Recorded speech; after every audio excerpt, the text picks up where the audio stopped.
Oh.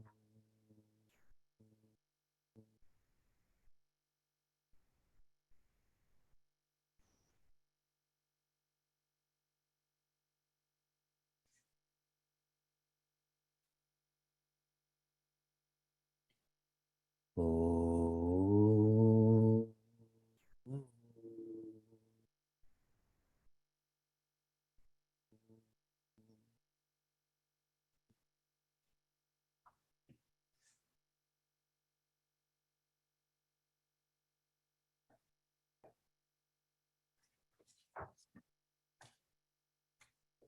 Yada hinendriyartheshu. The one who's not trying to find completion through sense objects. The implication is that they are following their responsibilities. You will find a change in your personality if you are following your responsibilities. You will take more responsibility of the sadness and happiness in your life, particularly the sadness. That if you feel this, it is not because of context, it is because of content. Na karmasvanushajjate. The one who is not dependent on actions and results. How did they get to this independence? They're long-term thinkers.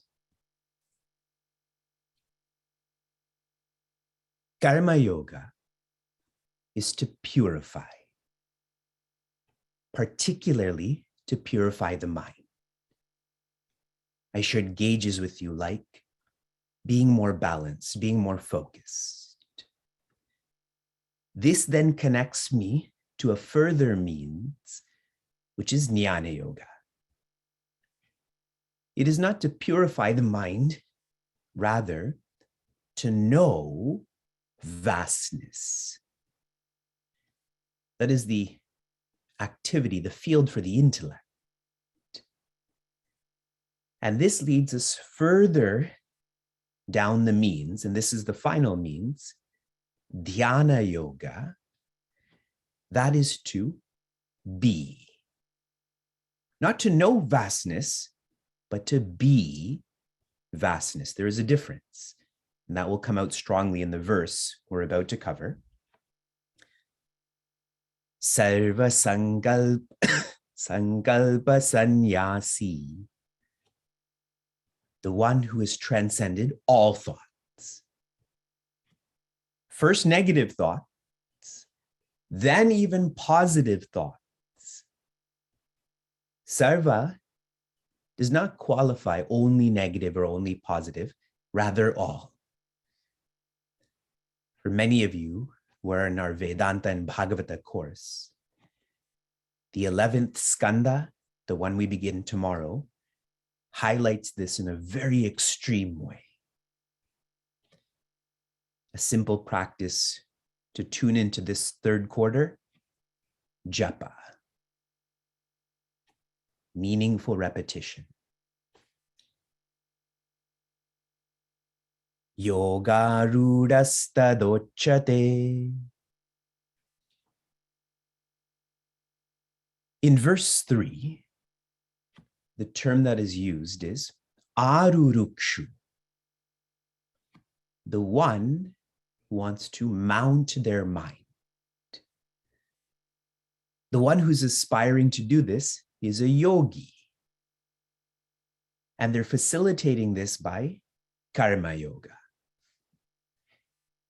Later on in verse 3, and now definitely in verse 4, there's a change from arurukshu to arudha.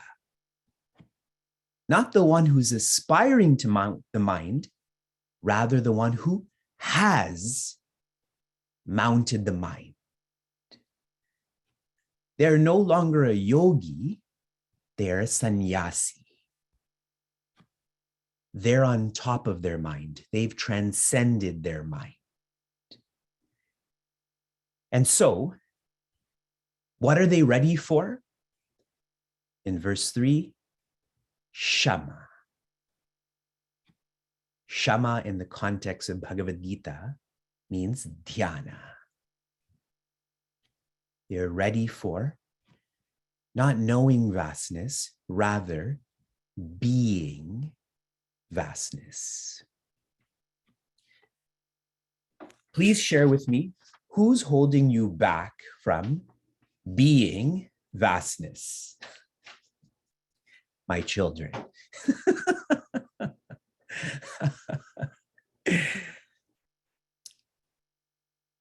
Before I chant this verse, there are many darshanas. Darshana in English means perspectives to Bhagavad Gita. There must be thousands of interpretations of Bhagavad Gita.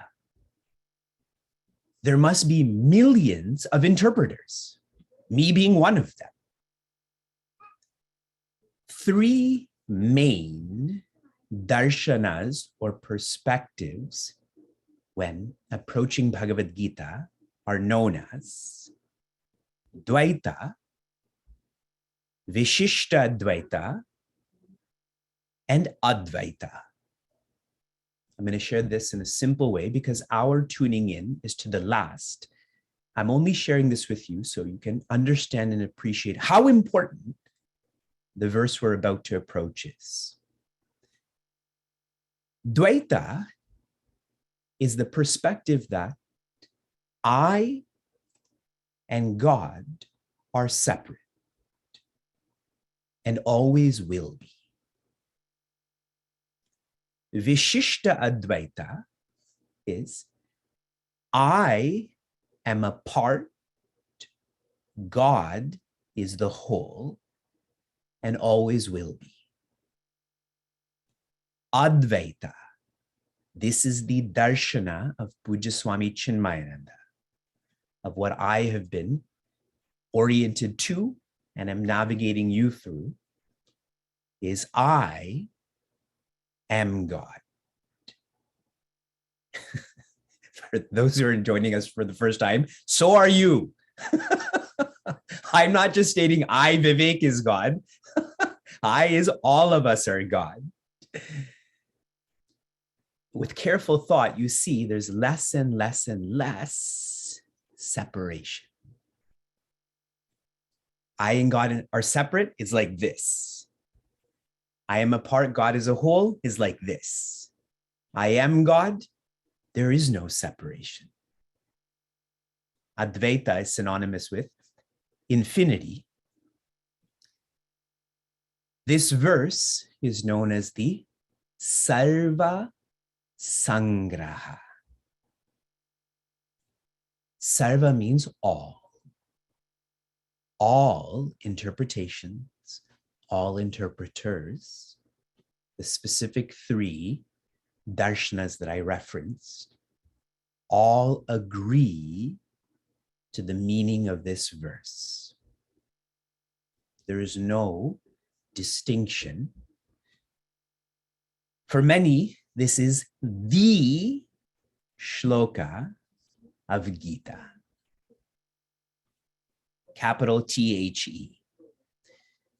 We have flowed through some of these verses. Chapter 1, verse 1. Chapter 2, verse 47. Chapter 3, verse 21. I know you're not catching this. That's why there's a recording, okay? What is the point of you feeling overwhelmed while I'm teaching you to transcend the mind? Chapter 4, verse 7. Chapter 5, verse 10. Try to go through these, the verses. Out of all of the verses, this is the verse. Let's chant. Uddharet atmanatmanam. Natmanam avasadhayet. Atmaiva hyatmano bandhuhu. Atmaiva ripuratmanaha. This is a very, how do I say it? Symmetric. It's a very symmetric verse. I will explain the structure first. Atmana means by the self. The word Atma is used many times. Please don't get lost. Atmana means by the self. What is this self doing? Uddharet atmanam. Lift the self. In comparison, na avasadayet atmanam. Do not let the self fall. The self should lift the self. The self should not let the self fall. Everyone's clear about the first line? The structure makes this easier to understand. Anything important, this line would apply, correct? When I'm holding an infant, lift the infant. Don't let the infant fall. Parenting techniques. When you have your passport, lift your passport. Don't let your passport fall. Traveling techniques. Now, more poetry, more reflection. The same atmana is used. The self. What is it? Atma eva bandhu. That self that is lifting the self, that self is one's bandhu. What does bandhu mean? In the chat, or can you point to me who your bandhu is? All are your bandhus. It is your friend. In comparison, that self that does let the self fall, atma eva ripuhu. Can you point to me who your ripu is? Here's where you're not supposed to point out. Point to yourself.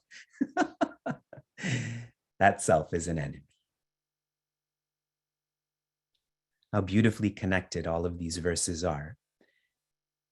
When you follow your responsibilities, you come to become responsible for your sadness and your happiness. That is a great evolution of not externalizing. Now, the same thought is shared in the next verse. So I'm only going to introduce what the practicality of this verse is. Now you know the buildup, you know the symmetry. The more esoteric interpretation of this verse is Atmana is our original parent, God. And the rest of the Atmanam is us. So this is a prayer. Parent, please lift me. Don't let me fall. Parent, you are my friend. Let me stop feeling that you are my enemy. Okay? Prince Arjuna is starting to feel that Sri Krishna is not just his cousin, that he is his original parent. So he's coming to understand and appreciate that Sri Krishna is powerful and he is powerless, Prince Arjuna. Here is the more everyday perspective. Atmana is the intellect. Atmanam is the mind. The only part of your personality that can lift the mind is the intellect. The only part of your personality that is a friend to the mind is the intellect. It is not the spirit. Not. Why? The spirit doesn't do. Lifting is doing, correct? Friending is doing. The spirit is being. From the vision of the spirit, there is no mind, there is no intellect. So this is a prayer verse and also a practical verse. Final reflection, and we'll begin contemplation. Every one of us knows that our potential is more. You wouldn't be part of Meaningful Mornings, definitely not on the weekend, if you didn't feel that there's more to living and more to you than what you're experiencing. Contemplation is a discipline to merge that rift between me knowing what my potential is and me being that potential. Me knowing what is right and me living what is right. Without the practice of contemplation, that gap, that separation will always be there. So Shri Krishna is sharing in a different way here how the mind has to be quiet,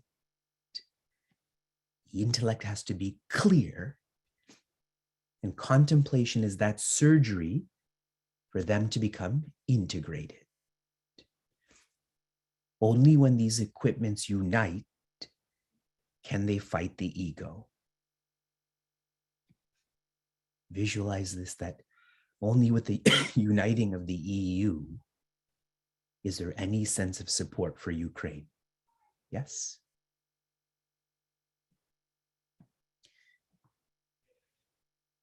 Oh.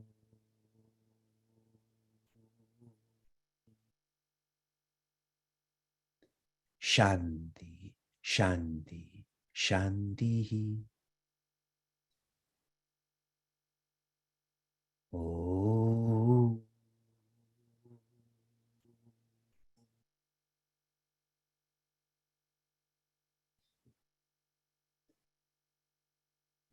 Oh.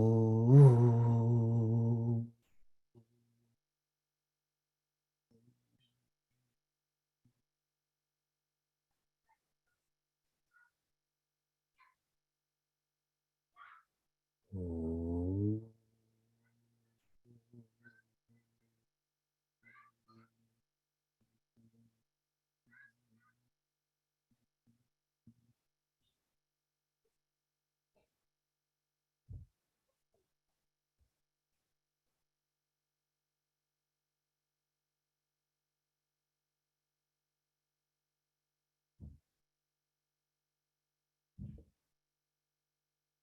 Whenever you are tired,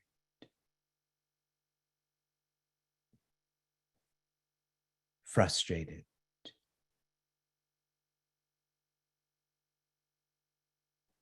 dejected,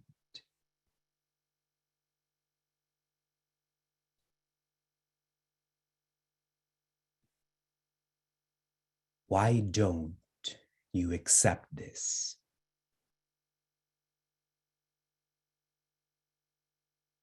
Why doesn't this feel natural?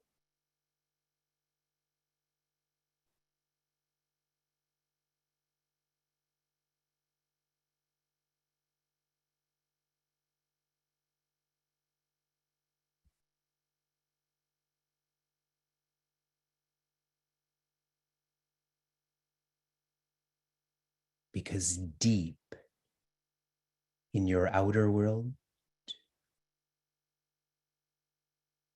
Bhagavan is calling you.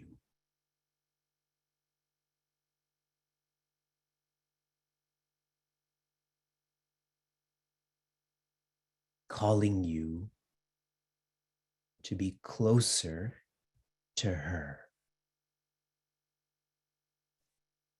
calling you to be one with him.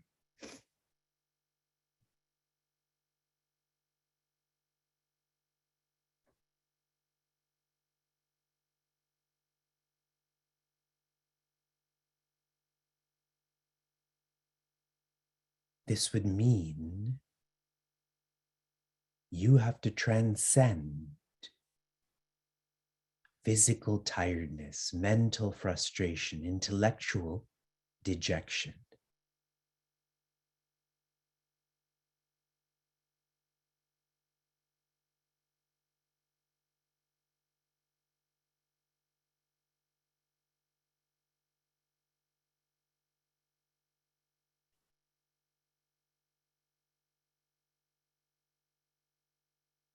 Deep in your inner world,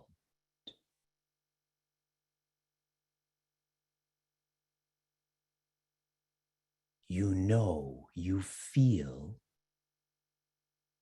that you were not born to live and die for funds and food.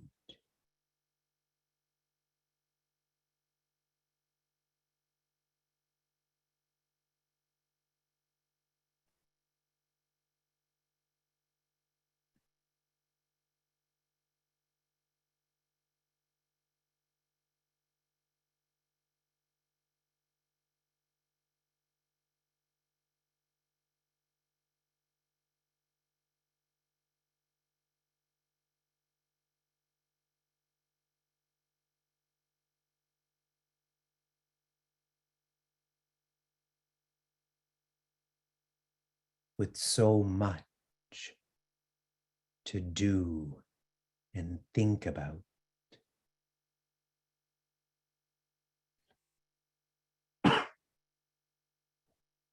from the time our alarm goes off to the time we set our alarm,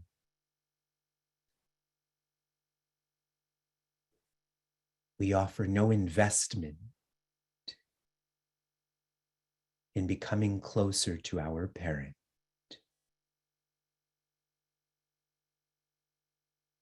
following this feeling that you are more.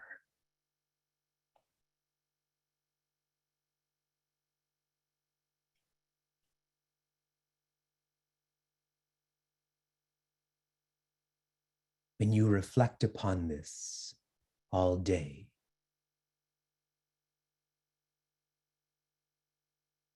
a sincerity and intensity grows in you.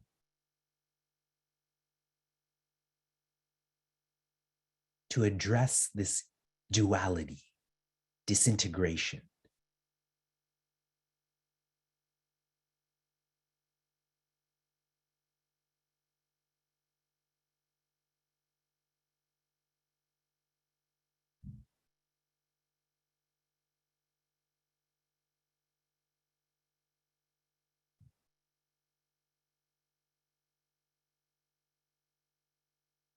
This understanding, this feeling, is the determiner of your readiness for contemplation.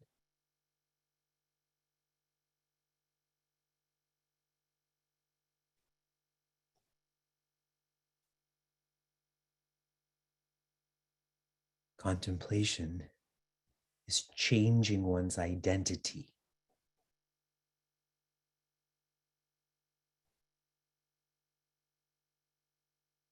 from smallness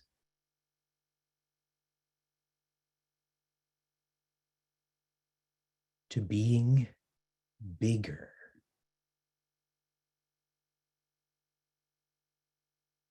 more large-hearted,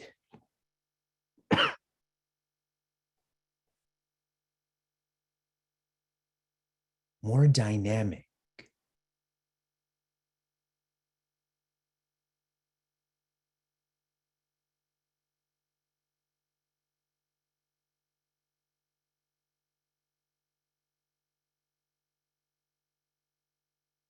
When you live like this, you'll reflect more, and the sincerity, intensity to contemplate will be more.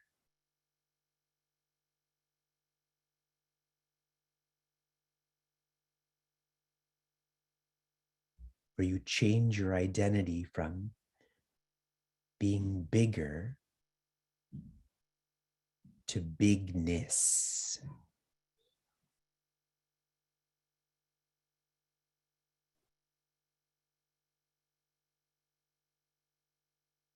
Bigness is Brahman.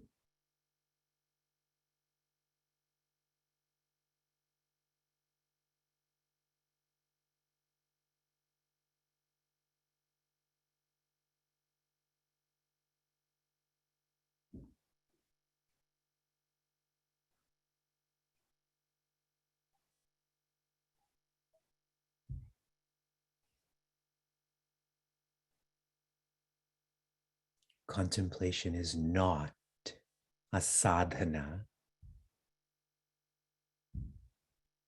to make the body and breath and mind better. It is not for one's body to be more flexible, for one's heart rate to be lower,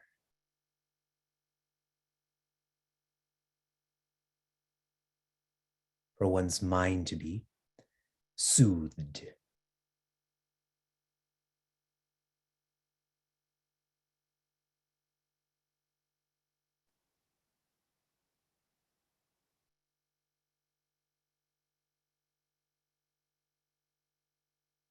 Contemplation is the sadhana. There is no practice that is more transformative. There never was and never will be.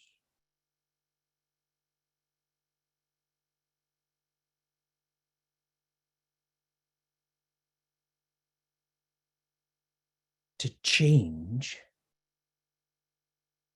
from feeling finite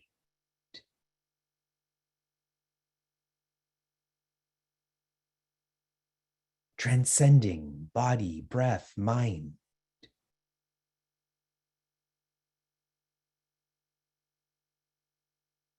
Now the intellect is being used against the ego, not for the ego.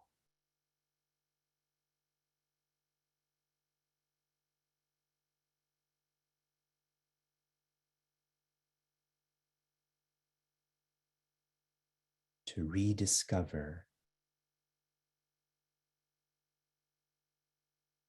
I, this sense that you have ever lived with, lived as, is infinite.